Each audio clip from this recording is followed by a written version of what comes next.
إله إلا الله محمد رسول الله لا إله إلا الله محمد رسول الله. اس بدگمانی میں نہ رہ جائیں کہ صاحب مساجد بند ہو جائیں گی اس لیے ہفتہ اتوار کو ہم گھروں ہی میں نماز پڑھ لیں گے. ایسی بات نہیں ہے. 50% کی اجازت ہے. اس کا مطلب یہ کہ مسجد میں آپ بھر کے نماز نہ پڑھیں. یہاں تو ماشاءاللہ سوشل ڈسٹنس کے ساتھ جب نماز پڑھتے ہیں تو خود ہی 50% ہو ہی جاتا ہے. جب سوشل ڈسٹنس ہوتا ہے تو 50 سے بھی کم ہی % ہوتا ہے. وہ تو جتنے لوگ آ رہے تھے وہ سبھی لوگ آئیے گا. اس لیے کہ جب آپ ڈسٹنس کے ساتھ نماز پڑھیں گے تو وہ خود ہی 50% دکھائی دے گا.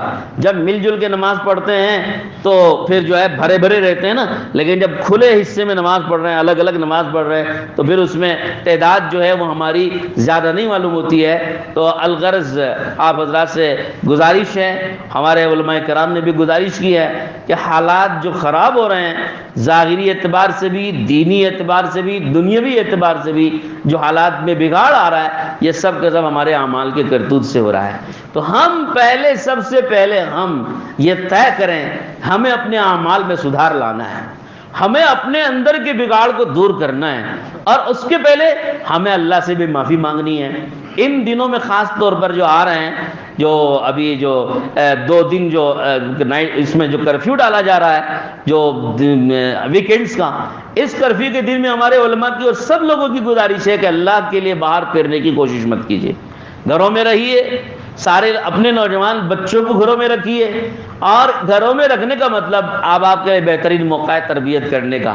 گھروں میں رکھ کے تربیت کیجیے, تعلیم کیجیے, اور ان کو بٹھا کر کے کچھ سنائیے, حدیثیں سنائیے, صحابہ کے واقعات سنائیے, انبیاء کے واقعات پڑھ کے سنائیے.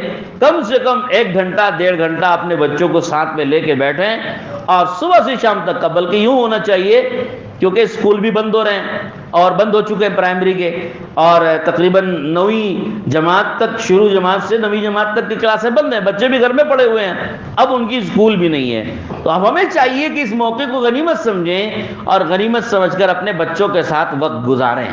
یہی ایک موقع آپ کے لیے بہترین موقع ہاتھ آیا ہے, اپنے بچوں کے ساتھ وقت گزاریے. اور بچوں کے ساتھ گزارنے کا مطلب یہ نہیں ہے کہ بس صرف کھیلنا اور کودنا ہے, بلکہ ہم شیڈول بنا لیں اور دن بھر کا ایک نظام العمل بنا لیں. صبح اتنے بجے ہمیں اٹھنا ہے, فجر کی نماز پڑھنی ہے, اور جماعت سے نماز پڑھنے کے بعد اس کے بعد جو ہے چند تھوڑی دیر کے لیے تلاوت اور کچھ اذکار اور دعاؤں میں بیٹھنا ہے. اس کے بعد پھر کچھ نہ کچھ چائے وائے پی کے آرام کرنا ہے. پھر ناشتے کے لیے اٹھیں گے, اور ناشتے کے لیے اٹھنے کے بعد سے کچھ دیر آپ تعلیم کا نظام بناؤ, اپنے ساتھ بچوں کو لے کے بیٹھو, کچھ انہیں پڑھ کے سنانے کا, کچھ سکھانے کا, قرآن پاک کے سیکھنے سکھانے کا. کم سے کم آپ 1-2 گھنٹہ اپنے بچوں کو لے کے بیٹھ کے ان کو تربیت اور تعلیم دینے کی فکر کیجئے, اور ظہر کی نماز تک آپ ان کو اسی طرح مصروف رکھیے. تھوڑا سا ریلیکس کریں, پھر کھانا کھائیں ظہر کے بعد, اور کھانے کے بعد پھر آپ جو ہے بشاشت دیکھ لیں. اگر بچوں میں بشاشت ہے تو ان کے ساتھ کچھ قیلولہ کر لے کے گھر میں قیلولہ کریں. پھر عصر کے بعد تھوڑا بہت کچھ نظام بنائیں, پھر مغرب کے بعد تھوڑا سا نظام بنائیں, پڑھنے کے لیے ان کو بٹھائیں, اسکول کا پڑھنے کے لیے بٹھائیں یا دینیات پڑھنے کے لیے بٹھائیں, بہرحال ان کو پڑھنے کے لیے بٹھائیں مغرب کے بعد. اور عشاء کے فوراً بعد سونے پر معمور کریں. کھانا کھائیں گے اور سوئیں گے, جلد سوئیں گے تاکہ فجر میں جلد اٹھ سکیں اور فجر کی نماز باجماعت مسجد میں ادا کر سکیں. اس طرح آپ ایک 24 گھنٹے کا نظام العمل بنا کے گھر میں لگائیے, اور بچوں کو مامور کیجئے کہ اس کے مطابق آپ کو وقت گزارنا ہے اور کہیں پر بھی نہیں جانا ہے. تو انشاءاللہ بچے آپ کی بات مانیں گے. 100% نہیں تو چلو کم سے کم 85% مان لینے دو. 50% مان رہے, 50% اگر وہ نہیں مان رہے ہیں تو تھوڑا بہت ڈھیل سے کام لے لیجئے, کوئی حرج نہیں. لیکن آپ 100% ان کو راستہ ہی نہیں بتاویں گے تو 100% غلط رخ پہ جائیں گے, یا اپنی سوچ کے مطابق گزاریں. آپ کم سے کم بنا کے دیجئے 100% اس کے مطابق. اگر وقت نہیں پاس کر رہے ہیں 50% کرنے دیجئے, 60% کرنے دیجئے, 70% کرنے دیجئے, لیکن کچھ تو بہرحال کام تو اس میں 50-60% تو آپ کے نظام کے مطابق چلنے کا ان کو موقع ملے گا نا. اس سے ان کی اچھی خاصی تربیت ہو جاتی ہے.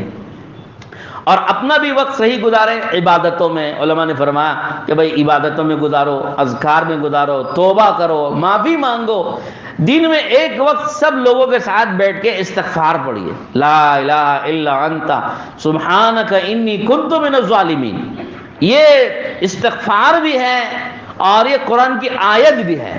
علماء نے فرمایا کہ بھائی اس کی ایک تعداد طے کر لو، اتنے ہزار ہم کو پڑھنے ہیں، پورے گھر والے مل کے 1,25,000 اگر مرتبہ پڑھ لیں، 1,25,000 سوا لاکھ اگر اس کو پڑھ لیں، تقسیم کر لیجئے، صبح سے شام تک میں، 2 دن میں، 3 دن میں ختم کر لیں اور ختم کر کے دعا مانگیں گے تو دعا قبول ہوتی ہے۔ اور اسی طرح سے اگر چھوٹا سا ورد چاہیے تو 33 مرتبہ حسبنا اللہ و نعم الوکیل، ہے نا؟ یہ تو بہت آسان ہے، سب کو یاد ہے، حسبنا اللہ و نعم الوکیل، 33 مرتبہ صبح کی نماز کے بعد آپ بچوں کو لے کے بیٹھ کے سب کو کہیے کہ بھائی 33 مرتبہ یہ پڑھنا۔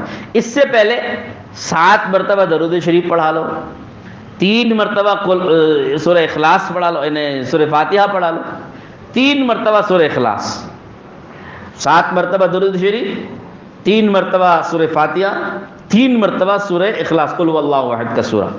یہ پڑھنے کے بعد حسبنا اللہ و نعم الوکیل 30 پر 3 بار، پھر اس کے بعد لاسٹ میں 7 مرتبہ درود شریف۔ یہ عمل روزانہ اپنے گھر میں کرائیے، خود بھی کیجئے، بچوں سے کرائیے، اس کے بعد دعا مانگ لیجیے۔